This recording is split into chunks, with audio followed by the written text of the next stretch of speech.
पर सपा अध्यक्ष अखिलेश यादव आज प्रेस कॉन्फ्रेंस करेंगे और आज भी कई नेता सपा की सदस्यता ले सकते हैं। इस दौरान इमरान मसूद का नाम भी सामने आ रहा है। इमरान मसूद समेत कई नेताओं की चर्चा की जा रही है। आज सपा मुख्यालय में 12:30 बजे प्रेस कॉन्फ्रेंस होगी, जहां कई अन्य नेता सपा की सदस्यता ले सकते हैं। बता दें, बीते कल भी सदस्यता ग्रहण समारोह आयोजित किया गया था, जिसमें बीजेपी से इस्तीफा देने के बाद स्वामी प्रसाद मौर्य और उनके साथ कई अन्य मंत्री और विधायक सपा में शामिल हुए हैं। आज सपा मुख्यालय पर एक और प्रेस कॉन्फ्रेंस होने जा रही है।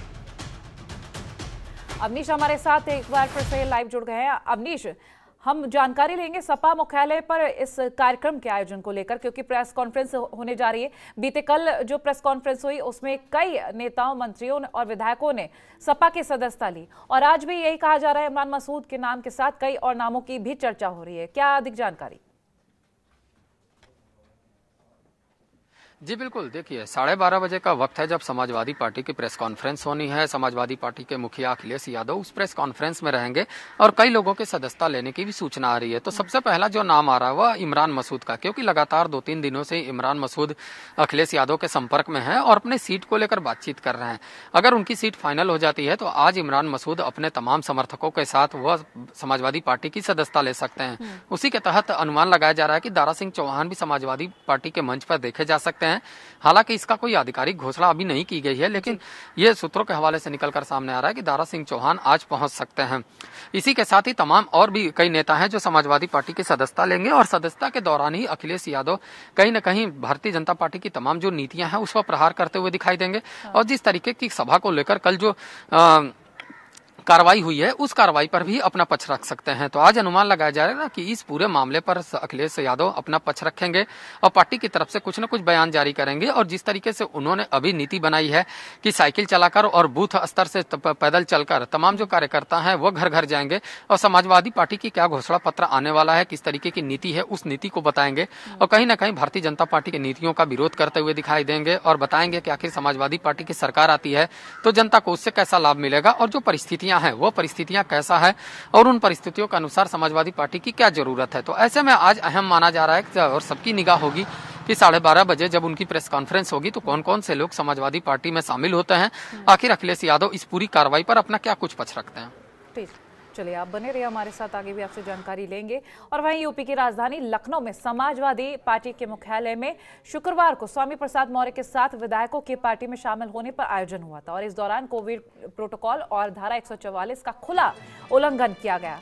हजारों की भीड़ जुटी थी। चुनाव आयोग के निर्देश पर संबंधित धाराओं में सपा के 2500 अज्ञात कार्यकर्ताओं के खिलाफ एफआईआर दर्ज की गई है और अब चुनाव आयोग ने सख्ती करते हुए एसएचओ गौतम पल्ली को सस्पेंड कर दिया है और साथ ही एसीएम प्रथम और एसीपी से जवाब तलब किया है।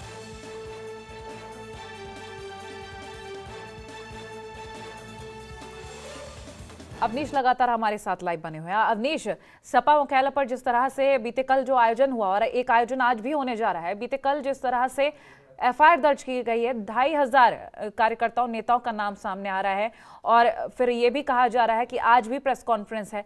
बीते कल को लेकर क्या कुछ अधिक जानकारी और आज की तैयारी को लेकर भी जानकारी?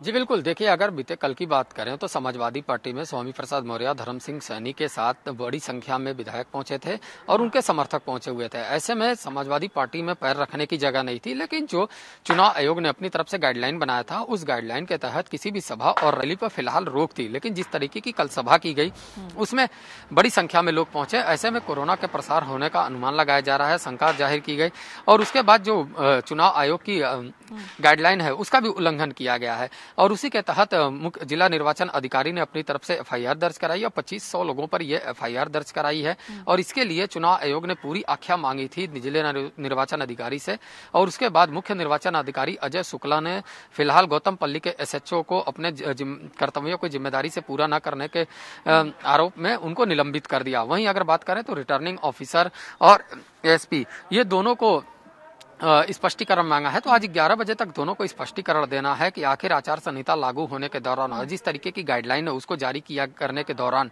इस तरीके की सभा कैसे होती है, क्योंकि रिटर्निंग ऑफिसर की जिम्मेदारी होती है कि उसके क्षेत्र में किसी प्रकार की सभा न होने पाए। ऐसे में सभा होती है तो संबंधित अधिकारी ही जिम्मेदार माना जाता है और उसी के तहत उनसे स्पष्टीकरण मांगा गया है।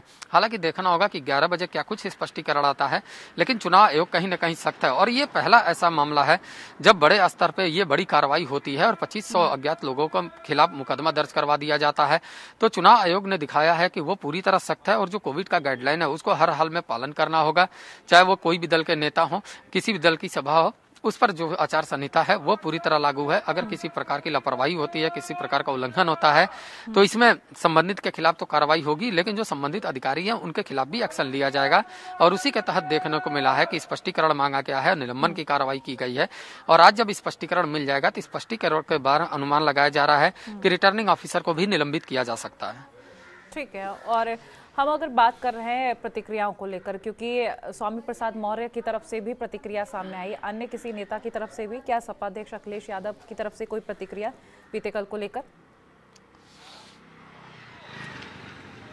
देखिए, स्वामी प्रसाद मौर्य ने सबसे पहले अपनी प्रतिक्रिया दी थी और ट्वीट के माध्यम से कहा था कि जिस तरीके से जिला निर्वाचन अधिकारी ने कार्रवाई की है उसी तरीके की कार्रवाई गोरखपुर में भी होनी चाहिए थी। जब मुख्यमंत्री योगी आदित्यनाथ का खिचड़ी भोज था तो वहाँ बड़ी संख्या में लोग मौजूद थे, ऐसे में वो भी उल्लंघन माना जाए। तो अगर इस समाजवादी पार्टी के इस सभा पे कार्रवाई होती है तो गोरखपुर में भी कार्रवाई होनी चाहिए। उसी तरीके से नरेश उत्तम ने भी अपना बयान जारी किया कि जो लोग समाजवादी पार्टी में आए थे उनको बुलाया नहीं गया था, वो बिना बुलाए हुए आए थे, इतनी बड़ी संख्या में होने का लोगों का अनुमान नहीं था, ऐसे में व्यवस्था बन नहीं पाई थी। तो तर्क अपनी तरफ से लगातार दिया जा रहा है, लेकिन आज रिटर्निंग ऑफिसर अपना स्पष्टीकरण देंगे तो उसमें क्या कुछ तर्क होता है वो ज्यादा महत्वपूर्ण होता है। ठीक है, अपनी बहुत शुक्रिया तमाम जानकारी हमसे साझा करने के लिए। खबरों के निष्पक्ष विश्लेषण के लिए सब्सक्राइब करें Janatantra TV and press the bell icon. Never miss any update.